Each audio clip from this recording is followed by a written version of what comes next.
ও সালমান রে, আমার বুক খালি কইরা তুই কই গেলি রে?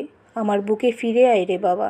ঠিক এইভাবেই বৃহস্পতিবার সাত সকালে গর্ভধারিণী মা জাহানারা বেগম এবং পিতা ইয়াকুব আলীর চিৎকারে চরিলাম ছেচুরিমাই গ্রামের চ্যাটার্জি কলোনি এলাকার আকাশ বাতাস কেঁপে ওঠে। বিগত 7 বছর পূর্বে সালমান খান মালয়েশিয়ায় চলে গিয়েছিলেন কর্মসূত্রে। 7 বছর ধরে ওই জায়গায় কাজ করছেন। হঠাৎ করে গতকাল বুধবার বিকেল 3টায় এক মালয়েশিয়ান মহিলা তাদের ভাষায় বলে সালমানের মৃত্যু হয়েছে, তার বডি মালয়েশিয়ান হাসপাতালে আছে। তাদের ভাষা বুঝতে পারছিল না সালমানের মা বাবা। এক বাংলাদেশিকে দিয়ে তার মা বাবাকে বোঝানো হয়েছে। বৃহস্পতিবার সকালে সালমানের বাবাকে, যার অধীনে কাজে গিয়েছিল, সে জানিয়েছে তার দেহ নিয়ে আসতে হলে 2 লক্ষ টাকা খরচ হবে। সালমানের বাবার হাতে 1 টাকাও নেই, সেই গরিব মানুষ। রাজ্যের মুখ্যমন্ত্রীর কাছে হাত জোর করে অসহায় মা বাবা সাহায্য চেয়েছেন ছেলের বডি নিজ বাড়িতে নিয়ে শেষকৃত্য অর্থাৎ দাফন কাজ সম্পন্ন করার জন্য। মালয়েশিয়া থায় আজকে 8 বছর হয়েছে, 2018 সালে গেছে।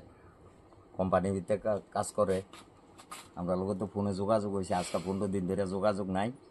আমরা কালকে একটা ফোন পাই যে নাকি সুইসাইড করছে। ফোনটা করছিল একটা বাংলাদেশি ছেলে, কইছে ফাঁসি দিছে কোম্পানির ভিতরে।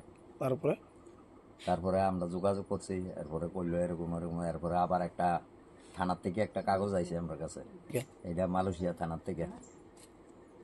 আচ্ছা, তারপরে হসপিটাল থেকে পাঠাইছে আর থানার থেকে যে সুইসাইড করছে কইয়া খবর পাইছি, আমরা শেয়ার করছে না। এখন ছেলের মৃতদেহ কিভাবে আনবেন?